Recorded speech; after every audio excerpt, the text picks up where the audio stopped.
जिस तरह से हम अपने चैनल के ऊपर हर हफ्ते भारत के फॉरेन एक्सचेंज रिजर्व्स को कवर करते हैं, ठीक उसी तरह से हम ये भी कवर करते हैं कि भारत कौन से देश से कितना क्रूड ऑयल परचेज कर रहा है। यूक्रेन युद्ध शुरू होने के बाद से क्रूड ऑयल को लेकर पॉलिटिक्स काफी चल रही है और अमेरिका, यूक्रेन और यूरोप के देश रशिया से क्रूड ऑयल परचेज करने वाले देशों के ऊपर आरोप लगा रहे हैं कि वो ऐसा करके रशिया को इस युद्ध में सपोर्ट कर रहे हैं। इसलिए देखना काफी इंटरेस्टिंग हो जाता है कि भारत ने कौन से देश से कितना क्रूड ऑयल परचेज किया। कोई भी महीना जब कंप्लीट हो जाता है, उसके बाद अगला महीना चढ़ते ही कुछ ही दिन के अंदर पिछले महीने के क्रूड ऑयल इंपोर्ट्स का डेटा सामने आ जाता है। साल 2022 के नवंबर महीने को खत्म हुए अभी 5 से 6 दिन ही हुए हैं और नवंबर महीने के क्रूड ऑयल इंपोर्ट्स का डेटा सामने आ चुका है। सबसे पहले तो आपको ये बता दूं कि ये डेटा गवर्नमेंट ऑफ इंडिया या फिर गवर्नमेंट ऑफ रशिया ने रिलीज नहीं किया है, बल्कि कार्गो फ्लोज को ट्रैक करने वाली एक टॉप कंपनी है वोटेक्सा, उसने ये डेटा रिलीज किया है। वोटेक्सा कंपनी एनर्जी और शिपिंग मार्केट के बारे में रियल टाइम और एडवांस्ड एनालिटिकल डेटा प्रोवाइड करती है। नवंबर महीने के लिए भारत के क्रूड ऑयल इंपोर्ट्स का डेटा भी कंपाइल हो गया है। रेफरेंस के लिए आपकी स्क्रीन के ऊपर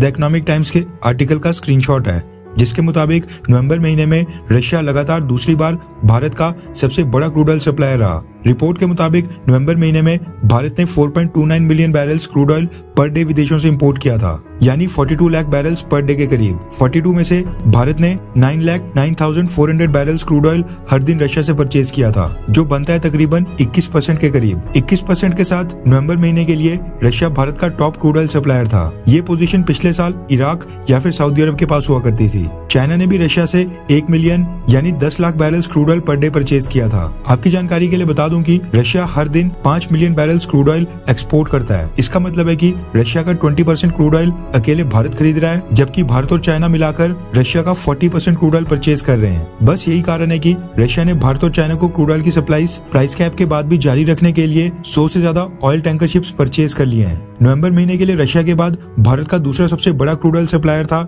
इराक। हमने इराक से 20% क्रूड ऑयल परचेज किया था। तीसरा सबसे बड़ा क्रूड ऑयल सप्लायर था सऊदी अरब। हमने सऊदी अरब से 13% क्रूड ऑयल परचेज किया था। 4th नंबर के ऊपर है अमेरिका। भारत ने नवंबर महीने में अमेरिका से अपना 10% क्रूड ऑयल परचेज किया था, जबकि 5th नंबर के ऊपर है यूनाइटेड अरब एमिरेट्स। यूएई से हमने 9% क्रूड ऑयल परचेज किया था। अगर हम इन टॉप 5 क्रूड ऑयल सप्लायर से खरीदी गई क्वांटिटी को ऐड करें तो ये बनता है करीब 73%, यानी 73% क्रूड ऑयल हमने इन्हीं 5 देशों से खरीदा था। बाकी का जो 26 से 27% क्रूड ऑयल है वो भारत ने तकरीबन 25 छोटे छोटे क्रूड ऑयल सप्लायर देशों से परचेज किया था। हाल ही में रशिया ने पाकिस्तान को डिस्काउंट के ऊपर क्रूड ऑयल देने से साफ इनकार कर दिया था।